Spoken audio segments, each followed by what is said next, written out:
وصحبه ومن تبعهم بإحسان إلى يوم الدين وبعد فأعوذ بالله من الشيطان الرجيم بسم الله الرحمن الرحيم ولا تقولوا لمن يقتل في سبيل الله أموات بل أحياء ولكن لا تشعرون صدق الله العظيم۔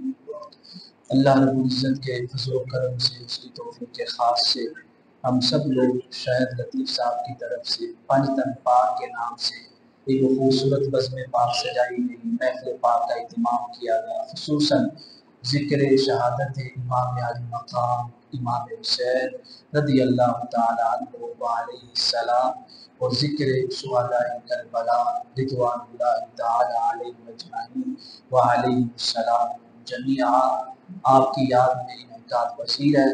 اللہ رب العزت کے حضور دعا ہے کہ رب کائنات ذکر پنجتن پاک کے صدقے، ذکر شہداء کربلا کے صدقے، ذکر شہادت امام علی مقام امام حسین علیہ السلام کے صدقے تمام حاضرین پہ اپنا خاص فضل و کرم فرمائے، اور تمام احباب دعا کریں شاہد لطیف صاحب پہ اللہ تعالیٰ ان کے لیے، ان کے اہل و عیال کے لیے، آل اولاد کے لیے خاص رحمتیں اور برکتیں عطا فرمائے، صحت و تندرستی والی زندگی عطا فرمائے، ہم سب کو ہر قسم کے شر سے فتنے سے محفوظ رکھے۔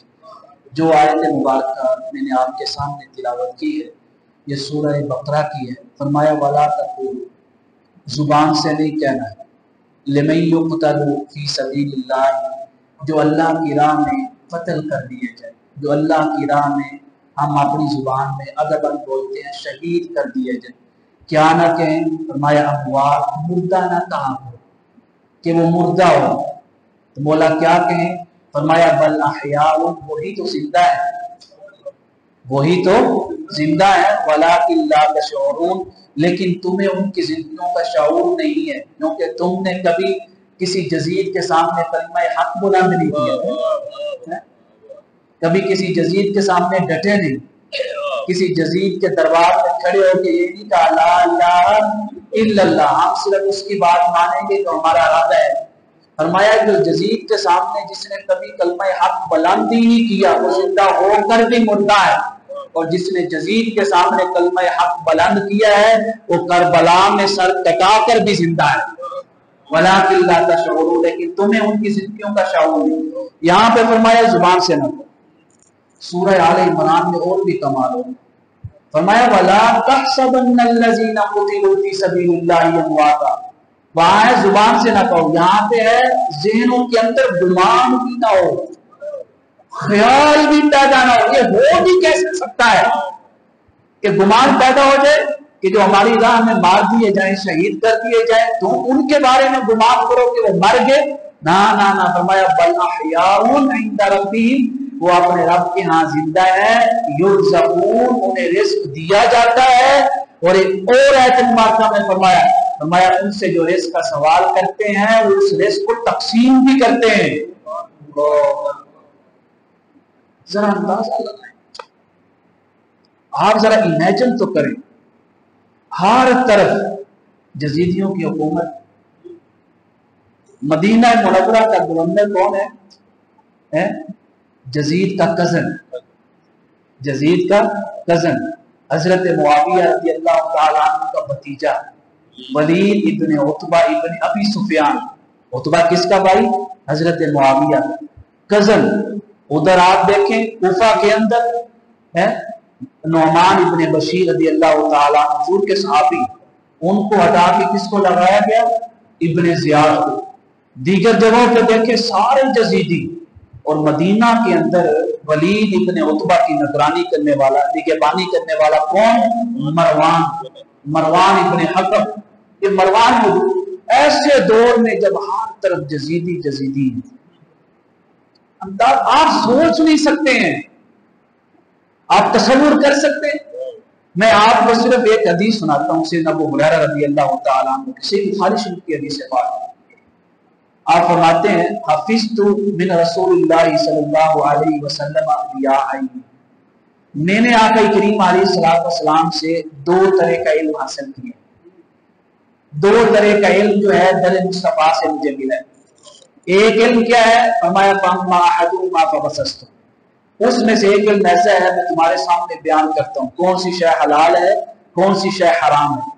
دوسرا سنو، فرمایا وَأَمَّا الْآخَرُ، دوسرا ایسا علم ہے فَلَوْ بَصَصْتَهُ لَقُطِعَتْ هَٰذَا الْبُلْعُونُ، اگر دوسرا علم میں بیان کر دوں تو میری گردن کاٹ دی جائے۔ یہ دوسرا علم کیا تھا؟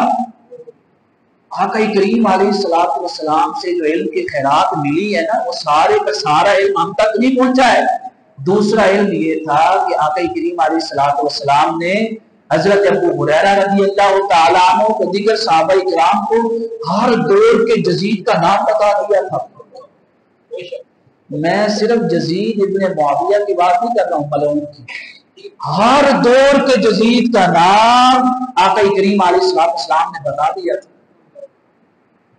کہ فلاں دور میں یزیدی کون ہوگا، اس کے بعد یزیدی کون ہوگا، اس کے بعد یزیدی کون ہوگا، حتیٰ کہ حضرت مقبول تابعی ہیں، حضرت ابو ہریرہ رضی اللہ تعالیٰ عنہ کے شاگردوں میں سے وہ کہتے ہیں کہ میں نے حضرت ابو ہریرہ کے پاس بہت بڑا دفتر دیکھا، کیس کہتے ہیں دفتر کو، کاپیوں کو، بہت بڑا دفتر دیکھا کاپیوں والا، اور اس کے اندر ایسے ایسے نام لکھے ہوئے تھے، ایسے ایسے نام کہ اگر بیان کر دیے جاتے تو ہر طرف خون کی ندیاں بہا دی جاتی۔ سیدنا ابو ہریرہ کون تھے؟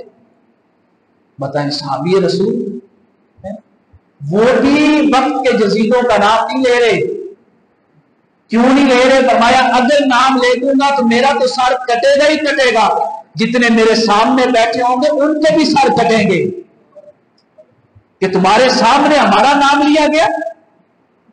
علامہ ابن حجر اسقلانی فتح الباری میں لکھتے ہیں، وہ کہتے ہیں کہ بعض اوقات حضرت ابو ہریرہ جزیدیوں کے نام لے دیتے تھے، لیکن کیسے لیتے تھے؟ کنیت کے نام سے۔ اب جزید کی کنیت کیا ہوئی؟ ابو معاویہ، اس طرح نام لے دینا تاکہ کسی کو پتہ بھی نہ چلے، اور جو حسینی ہو ان کو پہچان بھی ہو جائے، اشاروں سے بات سمجھ بھی جائیں۔ حتیٰ کہ ایک شخص نے آپ سے پوچھا، یہ بھی صحیح بخاری شریف کی حدیث پاک ہے کتاب الفتن کے اندر، ایک نے پوچھا کچھ اشارہ تو کر دیں، کچھ تو اشارہ ہو جائے۔ کتاب الفتن میں 7058 نمبر حدیث ہے۔ آپ نے فرمایا اچھا، آقا کریم علیہ السلام نے فرمایا ہلاک امتی علی ید احیمۃ من قریش، فرمایا میری امت کی تباہی اور بربادی، میری امت کی ہلاکت پتہ کب ہوگی؟ جب قریش کے اوباش نوجوان لوگوں کی حکومت آ جائے گی، اوباش لوگ آ جائیں گے۔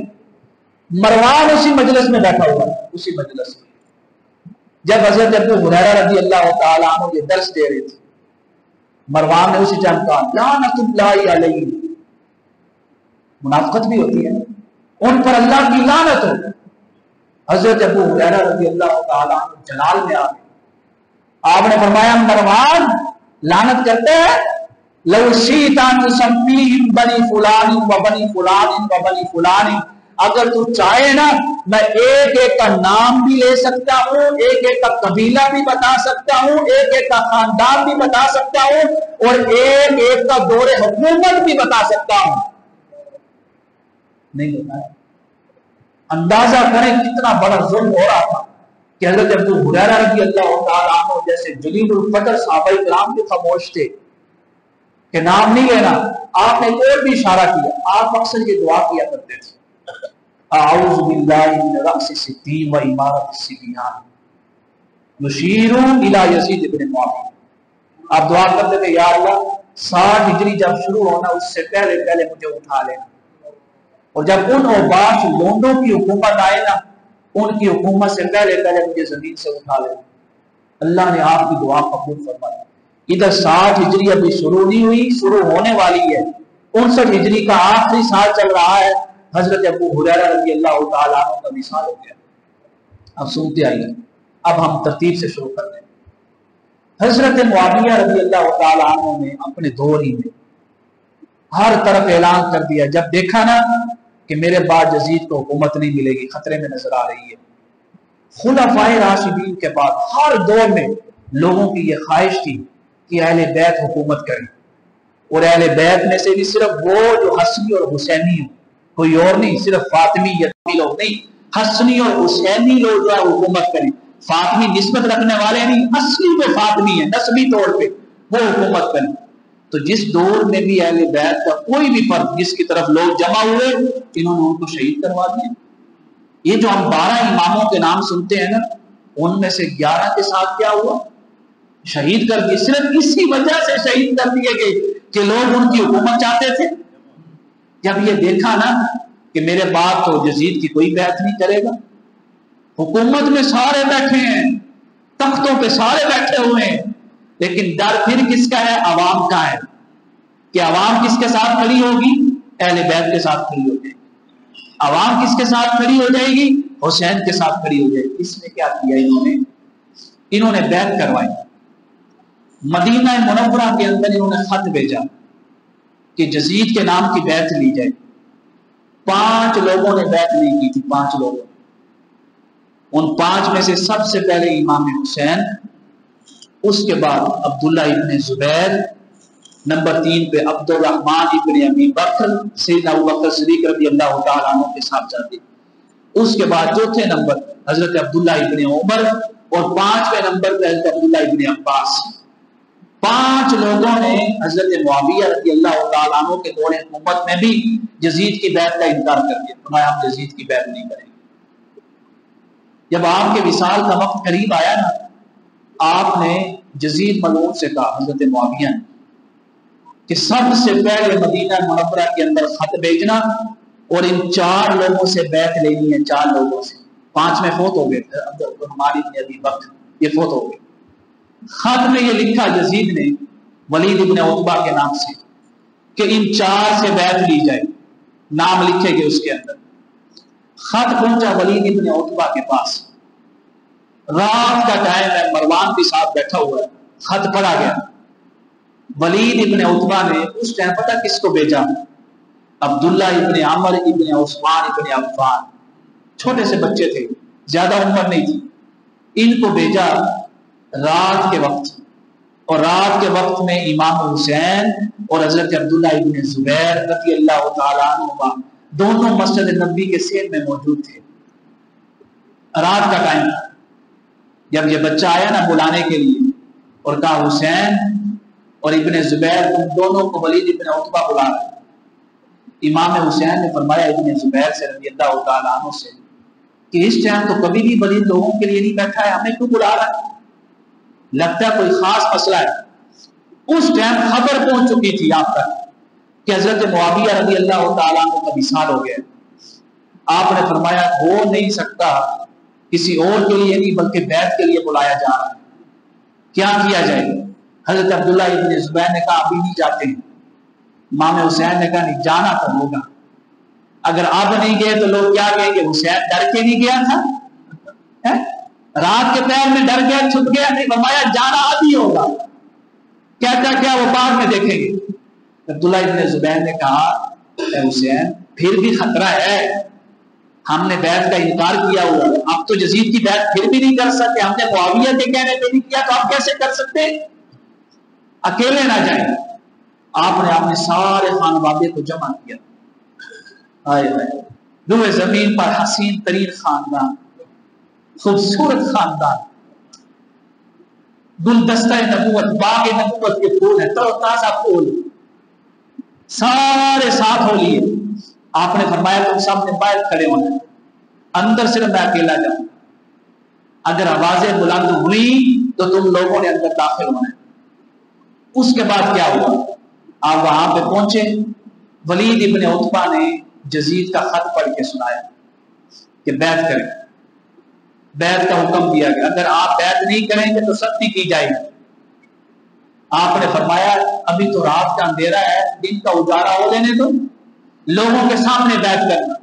امام حسین کو پتا تھا اگر لوگوں کے سامنے حسین سے بیعت لی جائے گی نا اور حسین اگر انکار کر دے گا تو مدینہ کے سارے لوگ حسین کے ساتھ کھڑے ہوں گے۔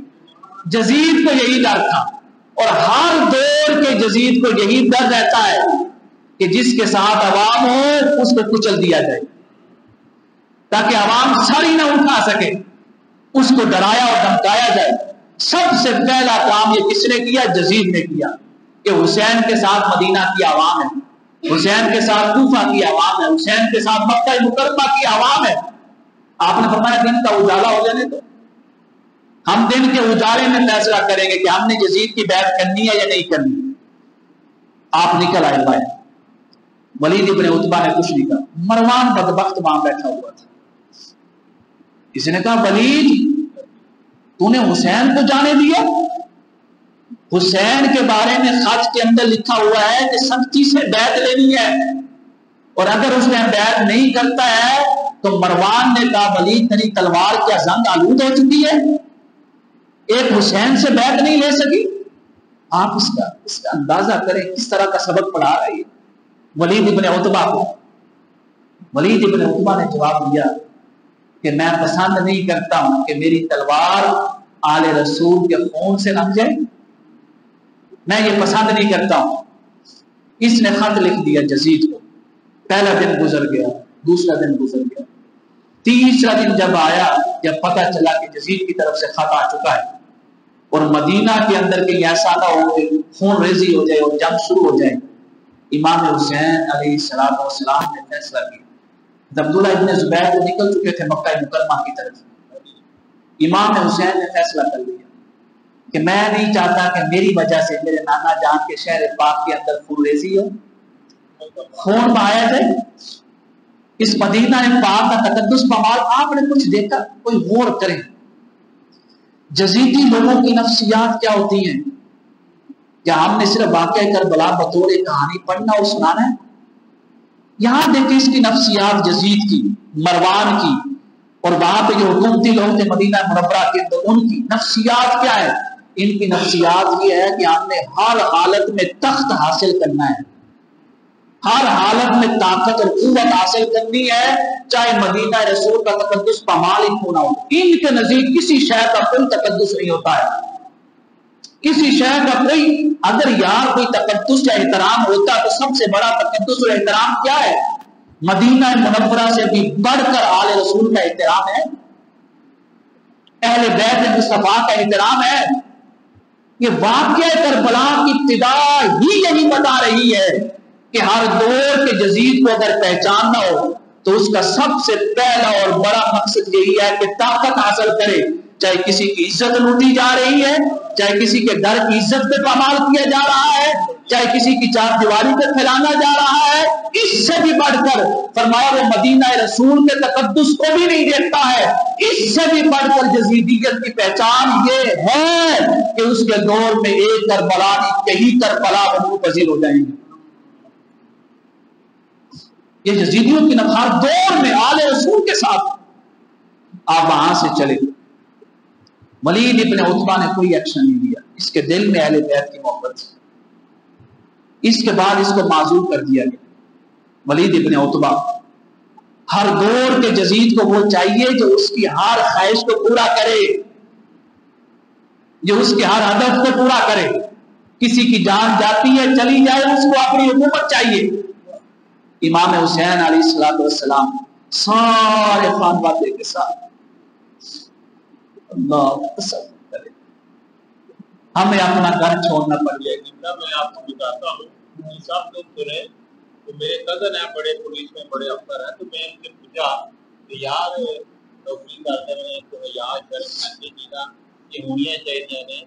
کہتے ہیں بھائی جان اچھی بڑی کوشش کر رہے ہیں، مطلب اچھی بعض بات کوئی کام نہیں کرتے، 10 بندے پیچھے لگے رہے وہ کہتے ہیں ایک کی بجائے 1000 قتل کرا کے تو انسانوں ڈیوٹی جی سانو دیہڑی پوسٹنگ کرو.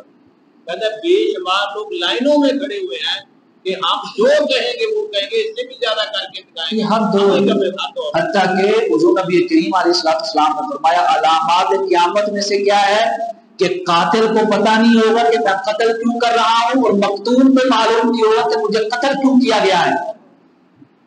قاتل کو کیسے معلوم نہیں ہوگا؟ کرائے کی سپاری دے کے پیسے دے کے قتل کریں گے کہ ہم قتل ہمیں نہیں معلوم وہ کون ہے. امام حسین علیہ السلام سارے خانوادے کو لے کے سوائے محمد ابن حنفیہ. محمد ابن حنفیہ کون ہے؟ امام حسین کے بھائی، مولا علی کے لگتے جگر ہیں. یہ مدینہ منورہ کے اندر تھے، سب کو لے کے چل پڑے. ہمیں اپنا گھر چھوڑنا پڑ جائے کتنی تکلیف ہمارے اوپر گزرے گی.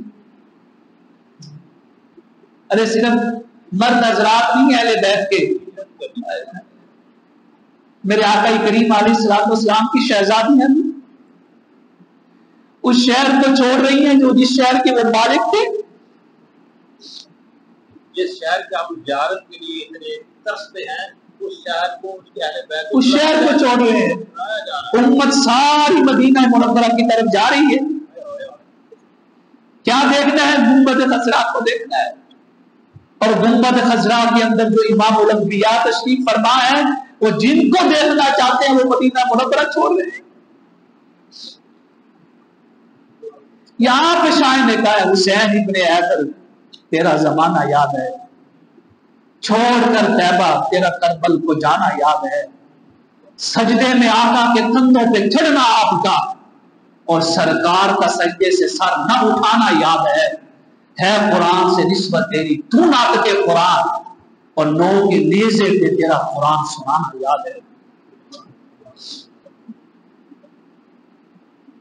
شاعر کیوں بھی تڑپ اٹھی کہ طیبہ کو چھوڑ کر امام حسین علیہ السلام چل پڑے.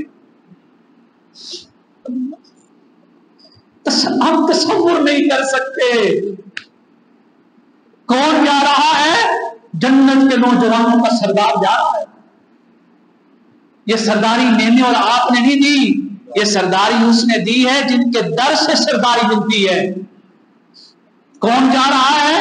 وہ جا رہا ہے جس کے بارے میں مصطفیٰ نے فرمایا تھا جو میرے حسین سے محبت رکھے گا اس نے مجھ سے محبت کی.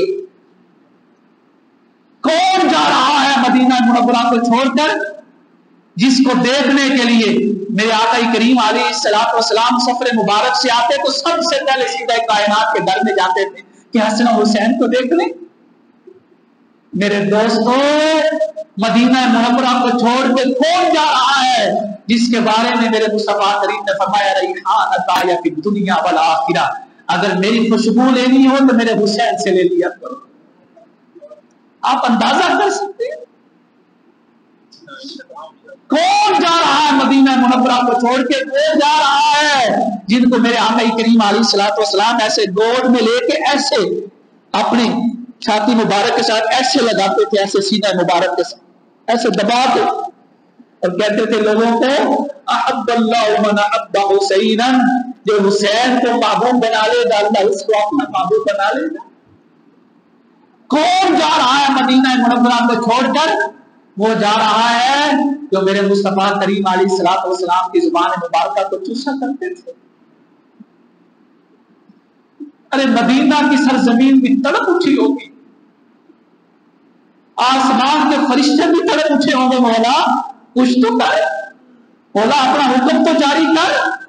اللہ نے فرمایا ہوگا فرشتوں نا نا نا نا نا، قیامت تک آج حسین کو مدینہ چھوڑنے دو تاکہ اگر کوئی یزید کے مقابلے میں اٹھے نہ اٹھے انہیں حسین کا مدینہ چھوڑنا یاد آ جائے تو یزید کی روح کے اوپر کب کبھی طاری ہو جائے.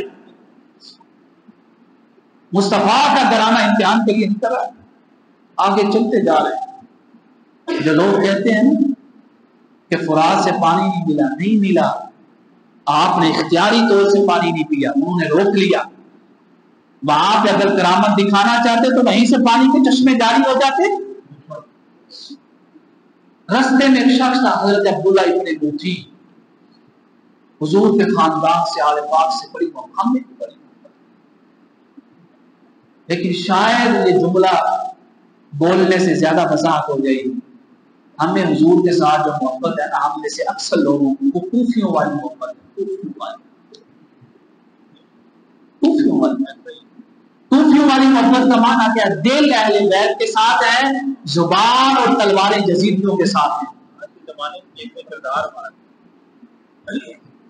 ہم میں سے کسی کو ہمت نہیں ہے، میرے سمیت ہم میں سے کسی کو ہمت نہیں ہے کسی ظالم کے سامنے کہہ دے کہ تو ظلم کر رہا ہے. جب ہمت نہیں ہے تو ہماری محبت کون سی ہوئی؟ صوفیوں والی ہوئی یا خانوادہ یا آل رسول جیسی ہوئی حسین کے ساتھ؟ صوفیوں والی محبت ہے. یہ بات کڑوی لگے یا میٹھی لگے، حقیقت یہی ہے۔ ہاں، جو ظالم کے سامنے کھڑا ہوتا ہے، اگر وہ کہتا ہے کہ نہیں مجھے کوفیوں والی نہیں، مجھے ان والوں کی محبت ہے جو حسین کے ساتھ جا رہے تھے، تو وہ جھوٹ نہیں کہہ رہا ہوتا۔ یہ شخص ملا، اس نے پوچھا حسین یہ سارے خان وادہ کے ساتھ کہاں جا رہے ہیں؟ آپ نے فرمایا مدینہ منورہ کو چھوڑا ہے، نانا جان کے شہر پاک کو چھوڑا ہے۔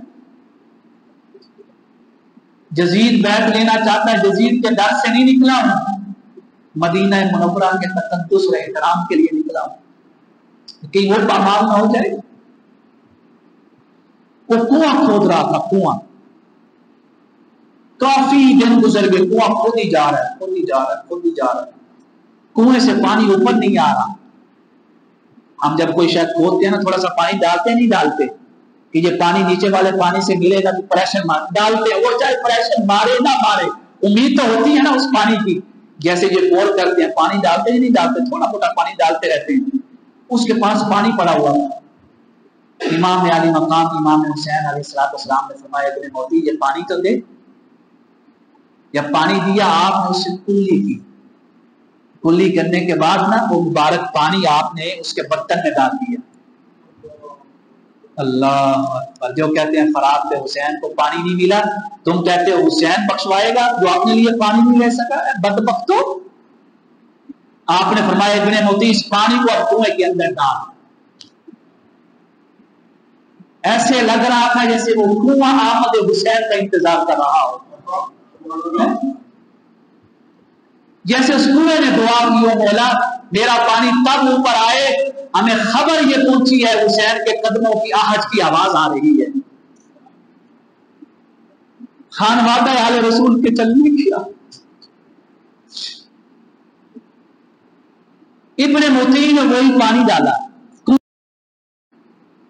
یہ سنیوں کی کتابوں میں امام ذہبی نے سیر اعلام النبلاء دی، سنیوں اہل تشیع کی کتابوں میں نہیں، سنیوں کی کتابوں میں کہتے ہیں جیسے ہی پانی ڈالا، ابھی پانی نیچے نہیں پہنچا ہے اور اس کنویں کے اندر پانی آ نہیں رہا ہے، تو کنویں والا پانی جو نیچے سے پانی تھا وہ حسین کے پانی کو دے کر اوپر آ رہا ہے کہ حسین کے پانی کا میں استقبال کرتا ہوں۔